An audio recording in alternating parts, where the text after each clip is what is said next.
The federal inquiry into foreign interference is resuming this morning, and it will hear from an independent MP at the center of allegations about foreign meddling in Canadian elections.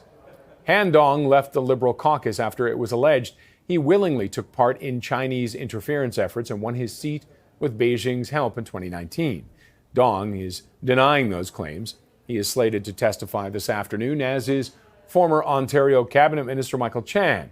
Chan is suing CSIS and others over allegations that the spy agency had him under surveillance and had concerns about improper activities with Chinese officials. CTV's Colton Prail is standing by in Ottawa with more on this. And Colton, talk about what we'll be watching for this afternoon.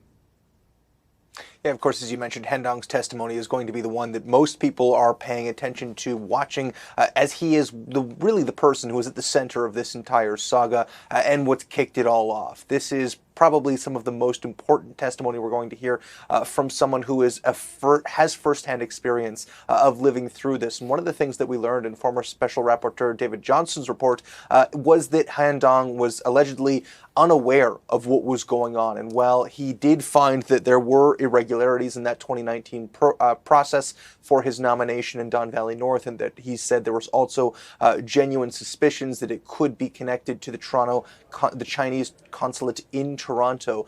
What we heard this morning was that the Liberal Party stands by that nomination process in 2019, and that there was no indications on their end of anything untoward or of any potential foreign interference, and they continue to hold that view. That's particularly interesting because that's something that's going to come up if the party says they didn't know and the candidate didn't know himself. What then can be done to try to stop these incidents of potential foreign interference in something as sanctimonious as the election itself?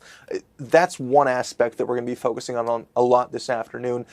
The other aspect is going to be the communication to the candidates themselves. There are a number of people who have allegedly been targeted and subject to incidences of foreign interference, whether it's Han Dong, Michael Chan, Jenny Kwong, Michael Chong. The list goes on and on and on. And how many of these people were actually aware of what was being done and what was happening to them or around them? That's a specific question that we don't have a lot of answers on so far. And what we learned from the parties themselves is that the information they were getting throughout this electoral process was not very specific at all. There was complaints from all three major parties about the lack of specific information they were being given by the federal task force that oversees the federal election process. And even in the process after those elections, when it came to dealing with complaints or issues that may have included elements of foreign interference, especially the Conservative Party said they were really disappointed with how those were handled. The quoting saying that they felt there was a lack of respect for the entire process, a lack of intentionality, and a lack of seriousness when dealing with the issue.